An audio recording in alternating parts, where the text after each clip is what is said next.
Good morning students. હવે પછીના સીનમાં આપણે આગળ જોઈએ તો આ બધી જે લેડીઝ છે એટલે કે આ જે સ્ત્રીઓ છે મિસિસ ક્વિક છે એટલે કે રોબર્ટના પત્ની, તેમની મિત્ર એટલે કે જેન માર્ટિન અને તેમની બંને પુત્રીઓ એટલે કે જેની અને કેટ, તે લોકો બધા ચર્ચા કરી રહ્યા હતા.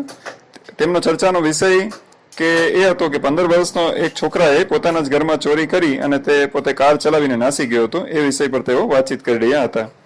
જ્યારે આ સમયે જ્યારે ચર્ચા ચાલી રહી હતી ત્યારે કેટ અને જેની જે છે તે પણ અત્યંત સુઘડ અને સારી રીતે સોફિસ્ટિકેટેડ રીતે તેઓ પોતાનું બિહેવિયર અને ચર્ચા કરી રહી હતી.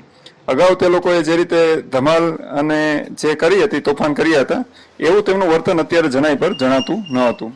આ ચારેય વ્યક્તિઓ એટલે કે મિસિસ ક્વિક, તેમની મિત્ર જેન માર્ટિન અને તેમની બંને પુત્રીઓ જેની અને કેટ એ જ્યારે વાતચીત કરી રહી હતી ત્યારે રોબર્ટ એટલો કંટાળી ગયો હતો કે તે અહીંથી જાણે કે નાસી જવા ઈચ્છતો હતો.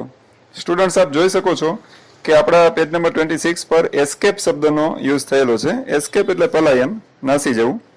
તે રોબર્ટની મનની સ્થિતિ દર્શાવે છે. તે કોઈ ક્લબમાં જવા ઈચ્છતો હતો અથવા તો તેનો મિત્ર, અહીંયા વિલ્કિન્સ એવું નામ લખેલ છે, જે રોબર્ટનો મિત્ર હતો, તેના ઘરે તે જવા ઈચ્છતો હતો કે જ્યાં તેને થોડા ભાઈઓ એટલે કે પુરુષો તેને મિત્રો તેને મળી રહે. એમ તે અહીં જે આ સ્ત્રીઓની મિટિંગ હતી તેનાથી તે આટલો કંટાળી ગયેલો હતો. તેને ત્યાં જઈ તે ઈચ્છતો હતો કે તે તેના એટલે કે વિલ્કિન્સના તેના મિત્રના પરિવાર સાથે પણ સમય પસાર કરે, કારણ કે તે તેનો પરિચિત હતો. હવે મિત્રો 26 પેજ પર આગળ જોઈએ તો જ્યારે બધાએ ચા પી લીધી ત્યારે રોબર્ટ ઊભો થઈ ધીરે ધીરે ચાલવા લાગ્યો. ત્યારે અચાનક જેનીએ, રોબર્ટની પુત્રીએ, તેને અવાજ કરી અને બોલાવ્યો. તેથી રોબર્ટે અટકીને પાછળ જોયું.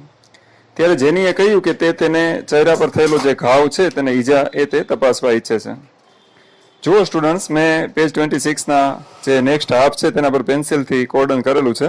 એ ભાગ પર આપ જોઈ શકશો. જેની કહે છે, I wanted to look at the cut. હું આપને થયેલી ઈજા જે છે તે જોવા ઈચ્છું છું. હવે રોબર્ટ ઝૂકવા જાય છે, પરંતુ જેની કહે છે કે તે તેને દિવાલ પર બેસાડે જેથી તે તેનો ચહેરો જોઈ શકે.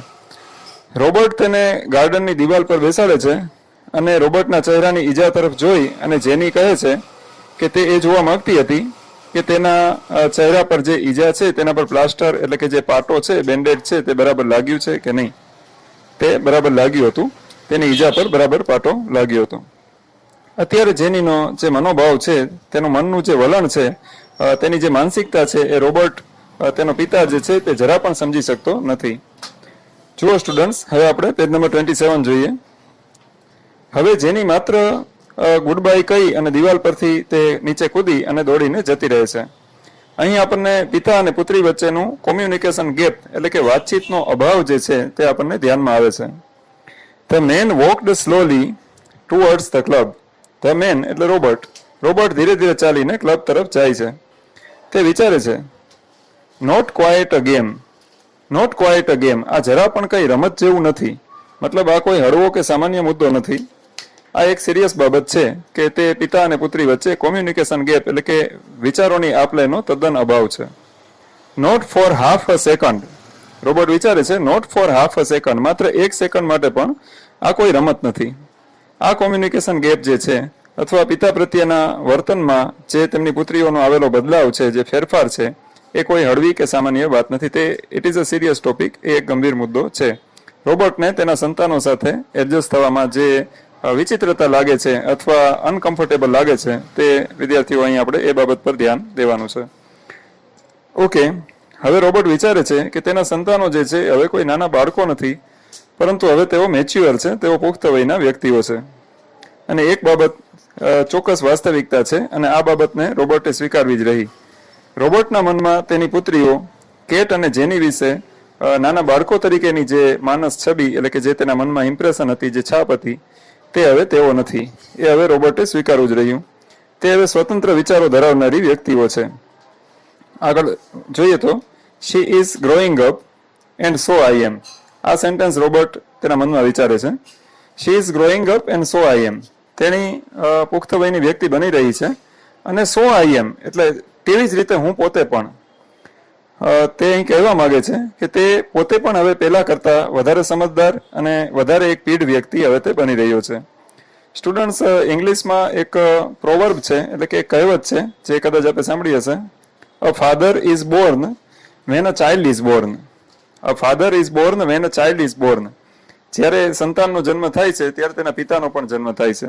આવી ઇંગ્લિશમાં એક કહેવત, એક ઉક્તિ છે જે દર્શાવે છે કે સંતાનના જન્મ સાથે તેના પિતા જે છે તેની પણ સમાજમાં ભૂમિકા અને પરિવારમાં તેનું સ્થાન અને તેનો જે રોલ છે તેમાં ચેન્જીસ થતો હોય છે. જેમ સંતાનનો વિકાસ થતો જાય, તેના વિચારોમાં પરિવર્તન થતું જાય, તેમ તેના જે વાલી છે તેનું વર્તન, તેના વિચારો, તેનો એપ્ટિટ્યૂડ એમાં પણ વર્તન થવું જોઈએ અને થતું જ હોય છે. અને તેમની જે ભૂમિકા છે, તેમનો જે રોલ છે સમાજ પ્રત્યે, ફેમિલી પ્રત્યે, તેમના સંતાનો પ્રત્યે, એમાં પરિસ્થિતિને અનુસાર બદલાવ થતો હોય છે અને એ થવો અનિવાર્ય પણ છે.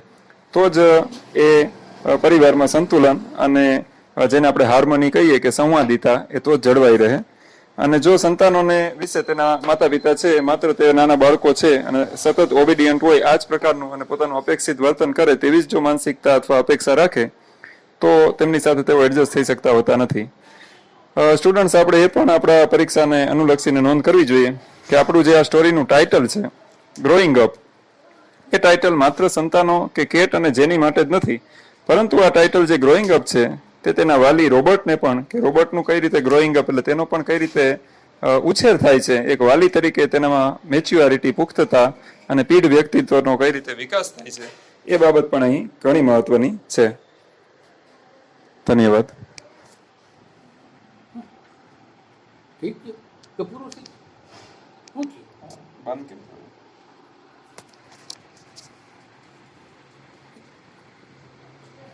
Sorry,